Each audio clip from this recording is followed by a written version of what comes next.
queridos do meu canal, estamos aqui mais um dia. Hoje eu quero fazer algo um pouco diferente com vocês, sabe, irmãos? Eu venho meditando um pouco sobre uma resposta para tempos tão difíceis e o Senhor me tocou para começar com você uma série de 12 mensagens. Nós vamos estar estudando a respeito do espírito da ofensa. Eu vou me basear na Isca de Satanás, de John Bevere, um pregador, mestre, evangelista, conferencista americano, que tem um estudo muito profundo sobre a isca de Satanás, a ofensa. E a partir disso, eu gostaria de pedir, se você puder, compartilhar com outras pessoas. Parece que você agora pode dar um hype, né, no vídeo, eu não sei como funciona, mas você impulsiona ele para que essa obra venha a propagar vida para outras vidas, não só a sua, que você possa compartilhar comigo também os seus pensamentos a respeito daquilo que eu tenho compartilhado nos últimos tempos com você. Eu acredito que muitas coisas eu venho acrescentando na sua vida, mas eu gostaria de acrescentar muito mais. Muitas vezes eu fico orando a Deus e pedindo qual é o melhor que o Senhor gostaria que eu falasse. E aí eu confesso que alguns temas eles empatam no nível de prioridade dentro do meu entendimento. Então, seria muito bom ouvir você.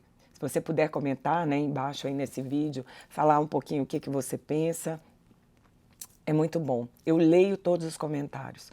Quando possível, eu respondo.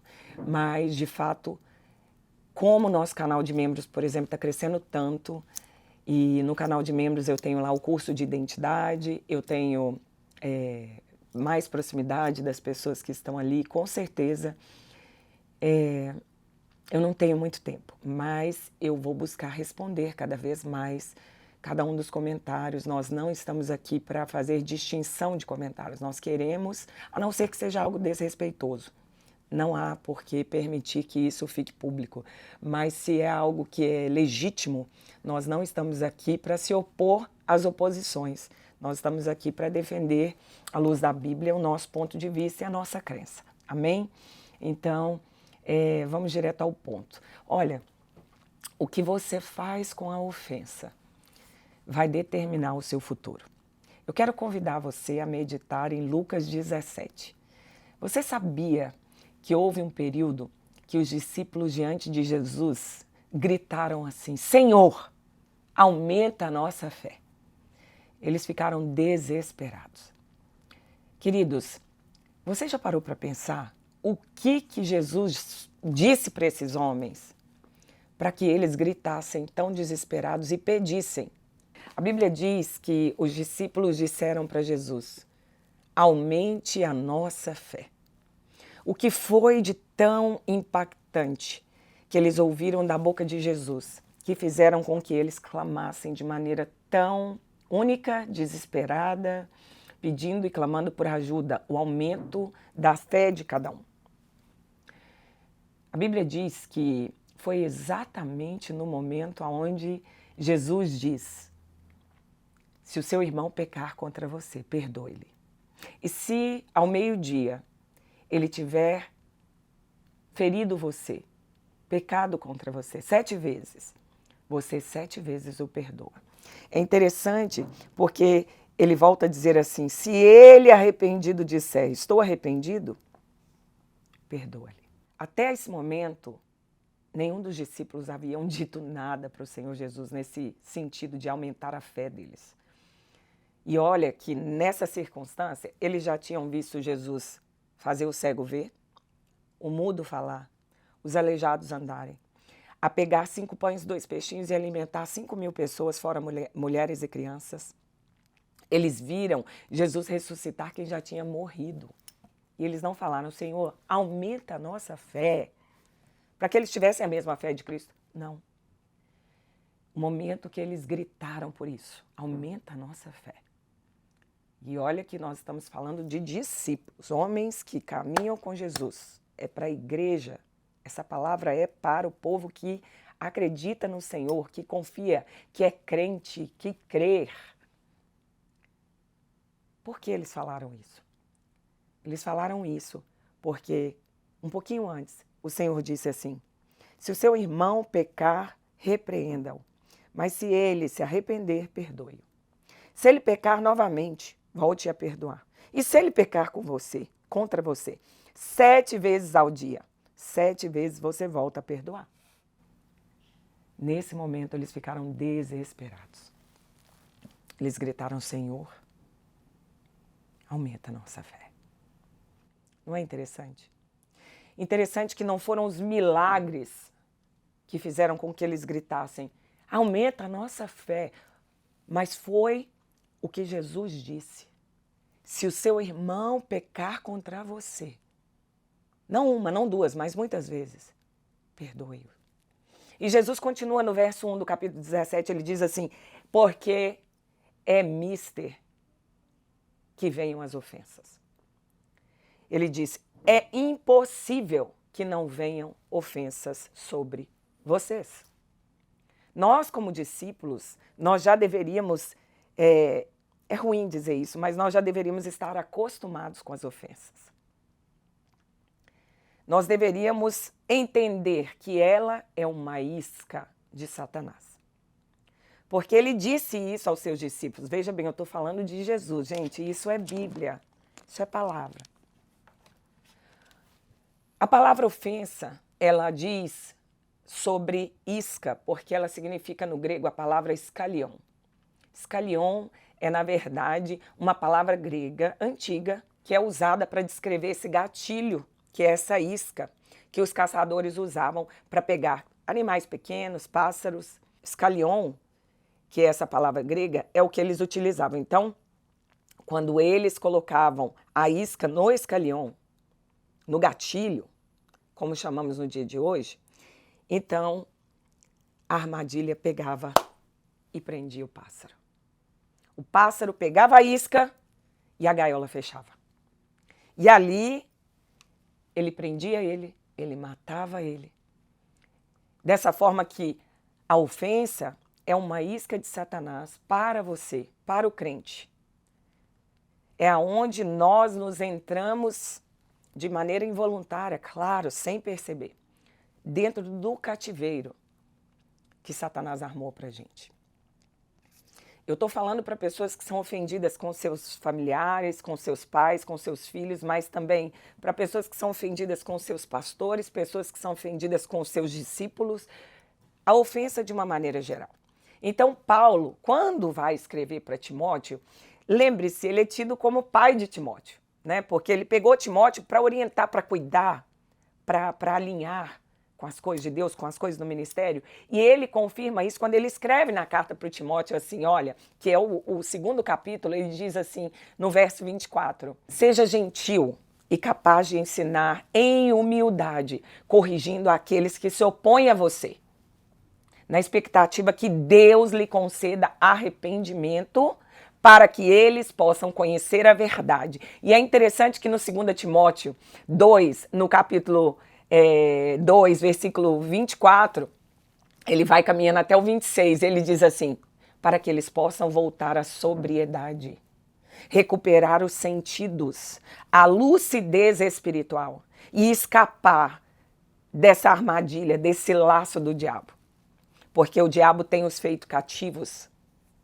Essa é a palavra. O diabo tem feito ofendidos cativos, para que eles façam a sua vontade. E veja bem, não é nem a vontade do diabo, é a vontade carnal humana, ela já é por si só diabólica. Ali ele te desconecta da sua essência em Deus.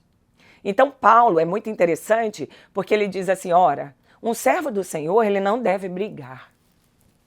Veja bem, irmãos, eu não sou perfeita. Eu brigo e muito, principalmente com pessoas que fazem trabalhos pra gente. Eu sou muito exigente, eu tenho um espírito de excelência. Eu falo com meu esposo assim, me ajude a tolerar a imperfeição de pessoas que não querem dar o seu melhor. Porque eu sinto que em mim habita um espírito de perfeccionismo. E eu luto contra isso de uma maneira muito poderosa. E graças a Deus eu venço, mas muitas vezes não. E ele está nos dizendo aqui, ora, um servo do Senhor não deve brigar, mas ser gentil com todos, capaz de ensinar e ser paciente. Corrigir em humildade aqueles que se opõem, na expectativa que Deus lhe conceda arrependimento para que eles caiam em sobriedade. E o que assusta é que a maioria das pessoas que estão nessa armadilha não entenderam que eles não estão sóbrios. Eu estou falando de sobriedade. O que é isso? Lucidez. Toda pessoa que está ofendida, quando eu já dei essa aula para algumas pessoas, já falamos disso, já comentamos, já ensinamos, já ministramos. Normalmente a pessoa entra na aula e fala, eu não preciso dessa aula. Mas ela finaliza dizendo, eu estou ofendida. Por quê? Porque, literalmente, o diabo ele não usa, o caçador, né, Satanás, ele não faz escândalos para prender as suas presas. Então, a presa é pega de maneira a não perceber que ela está no meio de uma armadilha. A armadilha da ofensa. Então, eles não sabem disso. Se você perguntar a alguém e falar, não, eu não estou ofendido, eu estou fazendo a justiça, eu estou agindo com verdade. E o Senhor diz assim, oh, querido, você está aprisionado. E você se perdeu da sobriedade, da lucidez espiritual, da sabedoria divina. Você não está, você está muito distante. Paulo disse assim, para que eles possam recuperar os sentidos. Então, entenda uma coisa, nós entendemos que a maioria das pessoas que estão ofendidas não sabe que estão ofendidas. Porque a ofensa, ela tem, na verdade, um poder de te encantar e te trazer ao cativeiro. E quando você se vê, você já está na pior das prisões. Porque é algo muito sutil. Na verdade, quando ele quer pegar a presa, ele se disfarça. Normalmente existem algumas iscas na casa de isca, assim, que se parecem com uma isca verdadeira. Mas não são. São de plástico, são apenas para te pegar. Entende isso? Mateus 24:10, a Bíblia diz que muitos trairão uns aos outros por estarem ofendidos. Deixa eu te explicar. Quantos de vocês, e me respondam aqui, entendem que nós estamos no fim dos tempos? Quantos de vocês percebem que nós já estamos caminhando para um tempo onde não teremos mais tempo? Então, a Bíblia é muito clara. Muitos estarão traindo os que caminham com Ele, por estarem, muitas vezes legitimamente, ofendidos. Provérbios 18:19, a Bíblia diz que como uma cidade sem muros, sem proteção, é o ofendido. O irmão ofendido, ele só tem um problema. Ele constrói fortalezas mentais, fortalezas ao redor dele. 2 Coríntios 10, entenda uma coisa, a ofensa, ela trabalha de maneira a te fazer levantar fortalezas. Fortalezas. E ela começa a levar os seus pensamentos cativos. Pensamentos estão totalmente aprisionados. Por quê? Porque nesse ponto, as fortalezas, o que são essas fortalezas que são ditas? Primeiro eu vou ler aqui para você entender. Olha só. Embora lutamos e vivamos como homens, não lutamos segundo os padrões humanos. As armas com as quais lutamos não são humanas. Ao contrário, são poderosas em Deus para destruir as fortalezas. Será que você entende que existem fortalezas mentais que se instauram ao redor do ofendido no seu modus operandi?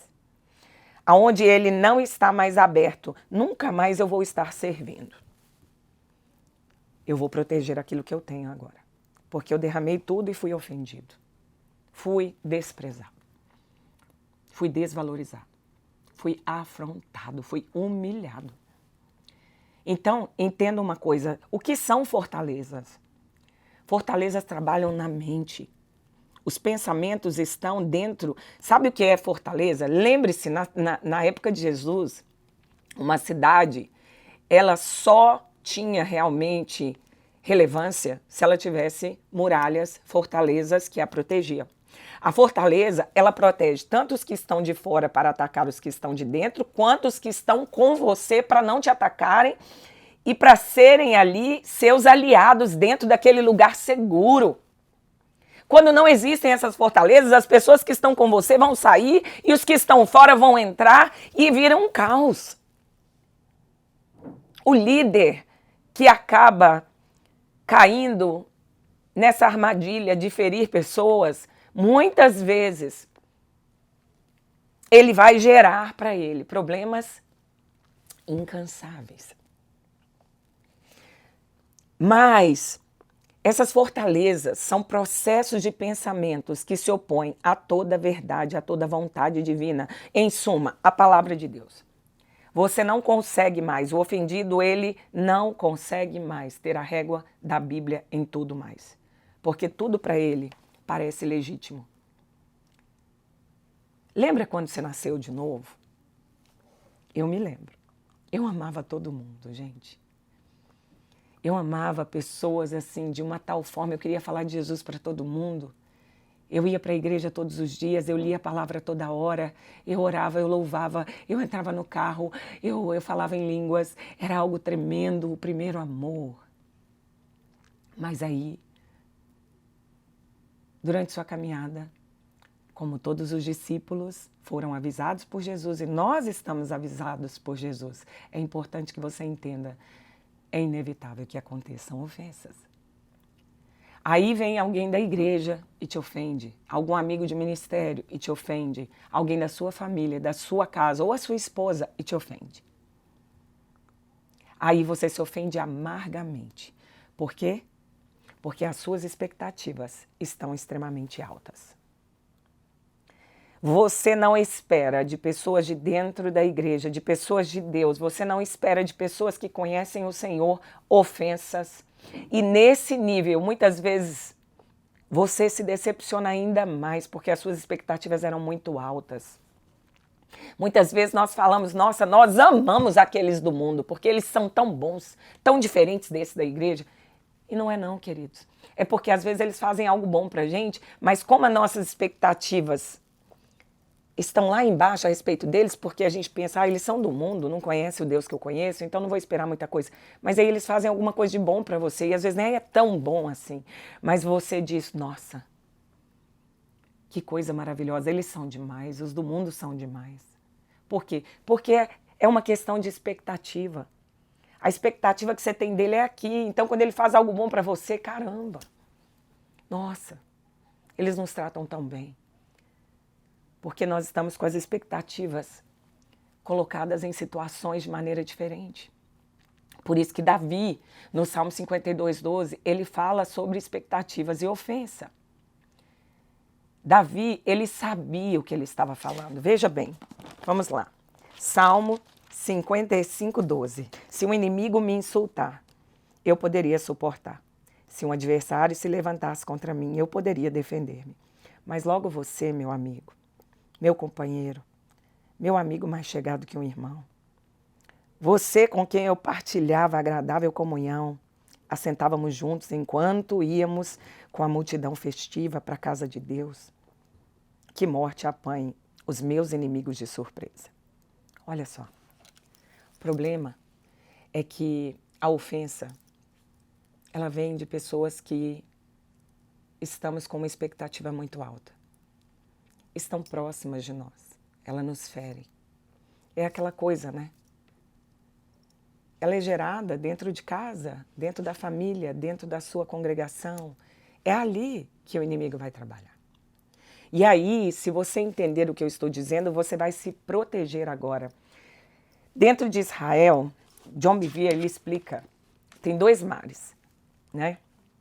Tem o Mar Morto e o Mar da Galileia. O Mar da Galileia, e é interessante você se lembrar disso, ele está ao norte, então ele de graça recebe e de graça ele dá.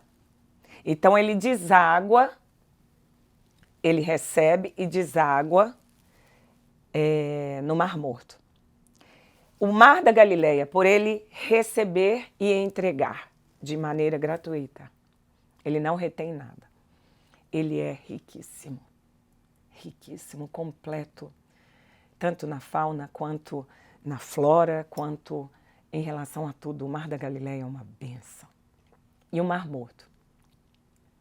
O Mar Morto, eu prefiguro para vocês que é uma pessoa ofendida. O Mar Morto, todo o nível de vida que chega do Mar da Galileia e deságua no Mar Morto ao norte, morre. Porque o Mar Morto não deságua em nenhum outro lugar. Assim é uma pessoa ofendida. Ela não tem mais como fluir, ela não tem mais como desaguar a graça de Deus a mais ninguém. Toda vida que chegar até ele, ele vai dar um jeito de matar. Então, é preciso você entender uma coisa. O da Galileia é cheio de vida. Vida marinha, vida de todas as formas.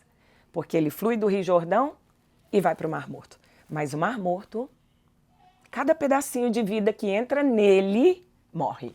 Porque ele segura o que tem. Lembra de Jesus? Ele disse, de graça receberão, de graça vão ter que entregar. Por quê? Porque realmente, entrar a vida, na sua vida, é um privilégio. Se você passa a fazer outra coisa na sua vida, a não ser liberar vida para outras vidas, você já está cheio de muralhas, você já está ofendido.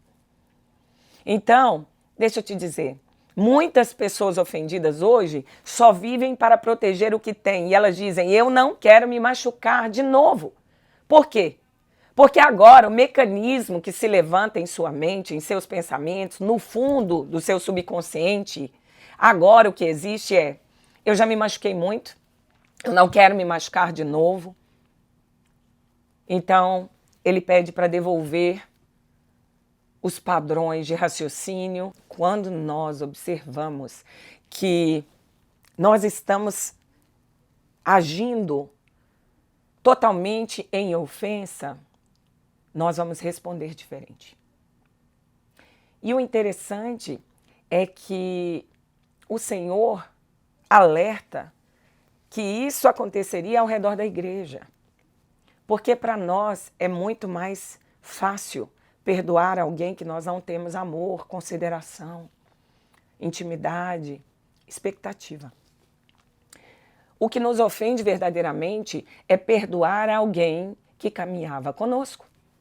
É perdoar alguém que até ontem nos abraçava e dizia, você é meu pai, você é meu filho, você é meu marido, você é o amado da minha alma, meu coração, você é meu cônjuge. É muito difícil.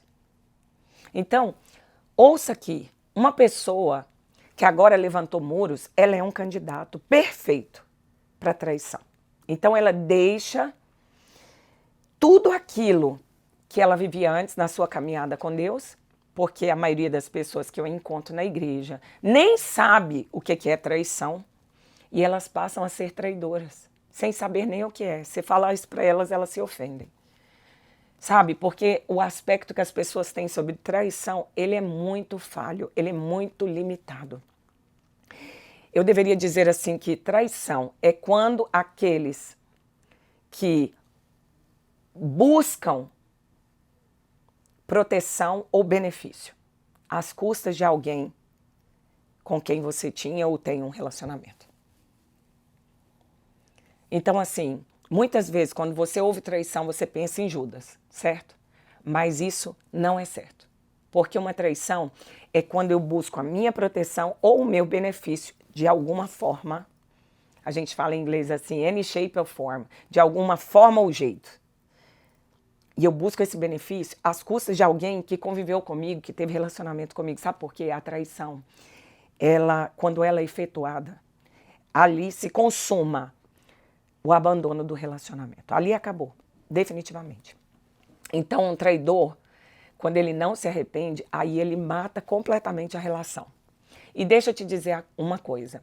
Quando você constrói muros e você começa a ser pressionado por uma situação, vai ficando as coisas cada vez mais difíceis. Então, assim, em primeiro momento, você tem que entender que é um processo gradativo. Primeiro você fica ofendido. E ali dentro de você tem aquela mágoa, aquela ofensa. Você tentou, você perdoou, nada a ver, tudo bem, mas está ali. E se você não consegue devidamente, né, entregar aquilo a Deus, ou ser tratado ali, haver um conserto verdadeiro, se o líder continua a te ofender, ou se o marido continua a te ofender, aquilo ali vai gerando em você uma revolta tão grande, tão grande. Aqui nos Estados Unidos mesmo a gente vê casos de pessoas que estão casadas há 30 anos e cometem adultério do nada. E aí nunca é do nada. A gente tem mania de dizer que é do nada, mas nunca é do nada. Uma traição, quando se levanta, as ofensas já permearam aquele lugar há muito tempo. Aqui, ó. E entenda uma coisa, essa pessoa ofendida que construiu muralhas, não são que ela se isola, não. Às vezes ela continua ali no meio da congregação, ela isola aqui dentro, a sua mente. Ela fica ali. Ela está protegida porque ela cansou de sofrer. Então ela meio que mantém ali aquela ofensa dentro dela. Aí sabe o que acontece? De maneira sutil e gradativa. Ela vai buscar proteger a si mesma, e aí quando ela nem perceber, ela começa a ter atitude de traição. E aí ela vai exatamente lá em Provérbios 18, que diz que um homem que busca seus próprios desejos, ele vai contra o sábio julgamento. Ele construiu muros. E ele, com certeza, inevitavelmente, ele vai trair a outra pessoa.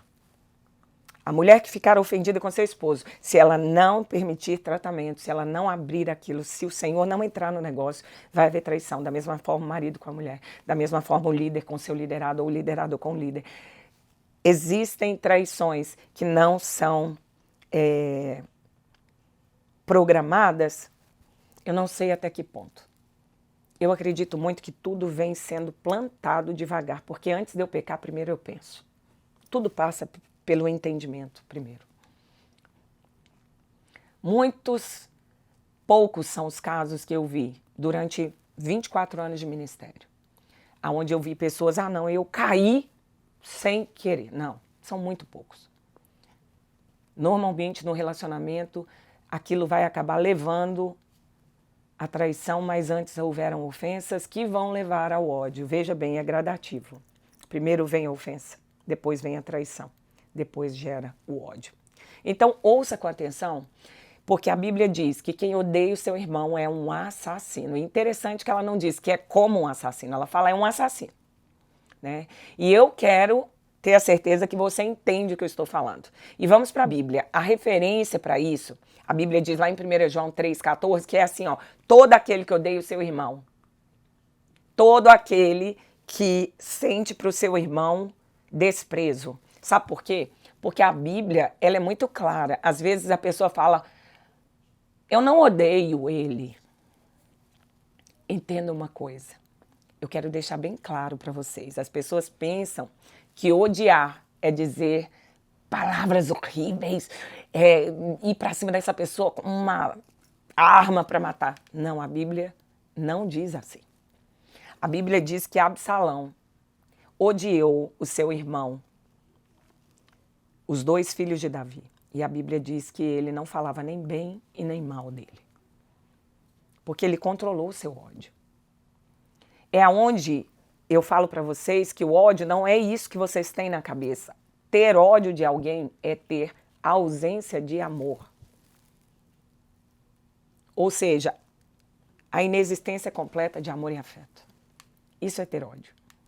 E aí, se você quiser ouvir melhor, eu vou dizer para você nos versos 4 até lá o versículo 8 do capítulo 13, né, de Coríntios. Eu tenho meditado muito nesses versos, eu não sei vocês, mas eu tenho buscado muita excelência do Senhor nos últimos tempos. E eu comecei a meditar nas palavras de John Bevere, que se nós não estivermos 100% mergulhados no amor de Deus, nós não sobreviveremos nesses últimos tempos. Porque O amor, ele é a força mais poderosa do universo inteiro. Veja bem, eu estou falando de amor, eu não estou falando de pecado. Eu não estou falando de tolerância ao pecado para amar alguém, não. Amar alguém, você tem que amar a todos. E veja bem, a igreja para a qual Jesus está voltando, eu creio nisso, como a realidade no mundo espiritual existe. Irmãos, eu falo para vocês de todo o meu coração, eu creio numa igreja que anda em extravagante amor. E é engraçado, porque de todas as coisas que eu teço comentários, muitas vezes as pessoas odeiam o irmão o tempo todo e pensam que estão bem com Deus. Queridos, o ódio não é visto necessariamente por emoções e palavras. Pode até ser porque a boca fala do que o coração está cheio, mas o que eu quero dizer para vocês é que o ódio, ele também pode ser disfarçado. Então, ele é uma ausência de amor extravagante. É engraçado que quando eu comecei a observar pessoas que eu não gostava muito, eu nem falava mal nem nada, mas o meu coração desprezava. E o Senhor começou a me confrontar e dizer para mim como vai ser quando você estiver no mesmo céu que fulana. E aí eu enlouqueci. Agora veja isso, em Mateus 24:11, a Bíblia diz assim, olha, tudo aquilo que existe como ofensa de forma massiva, muito dessa ofensa vai gerar essa traição. Esses estágios iniciais de ofensa pode ser totalmente reversível. Pode ser que eu estou falando aqui com pessoas que estão nesse primeiro estágio. Eu fui ofendido. E nesse momento eu oro diante do Senhor, diante dos homens, que o Senhor possa te capacitar a fazer a coisa certa, liberar perdão de coração. Perdoai-vos uns aos outros como o Senhor nos perdoou. Pode ser que você está no estágio da traição. E o Senhor te chama a voltar à palavra. Pode ser que você já esteja no estágio do ódio. Então Jesus disse que depois disso, um monte de gente ofendida, porque a Bíblia diz que se levantarão falsos profetas e eles enganarão muitos. E é interessante, queridos, é muito claro para nós, quando nós estamos estudando isso, que as pessoas olham para o púlpito de uma igreja e elas pensam, aquilo é um falso profeta. A verdade é que na etimologia da palavra, quando nós olhamos para falso profeta, aliás, eu nem vou falar disso, eu vou dizer o seguinte, aquelas pessoas, quando começaram a dizer para Jesus, Senhor, nos dê os sinais da sua próxima vinda. Quando vai ser? Sabe qual foi a primeira coisa que saiu da boca de Jesus? Tenha cuidado para que ninguém nos engane. Ou seja, os falsos profetas, eles não estão somente nos púlpitos. Eles estão caminhando entre nós. Existem muito mais falsos profetas assentados nos bancos das igrejas do que nos púlpitos, até por número. O engano, gente, ele será desenfreado nos últimos tempos. O livro de Timóteo, quando Paulo diz que haverá pessoas dentro da igreja nos últimos dias que estará enganando uns aos outros e até fora da igreja, enganando a si mesma. Uma pessoa ofendida, queridos, você está se enganando. Você não está enganando as outras pessoas. Você pode até influenciá-las, mas você está enganando a você mesmo, a sua fé. A fé que Jesus te chamou, aquela que Ele se revelou a você. Porque o que Jesus está nos dizendo aqui é que a ofensa é o terreno fértil para o engano. Uma pessoa enganada, ela realmente acredita que ela está legitimamente certa, quando na verdade ela está errada. Então, o único problema de uma pessoa ofendida é que ela está ofendida.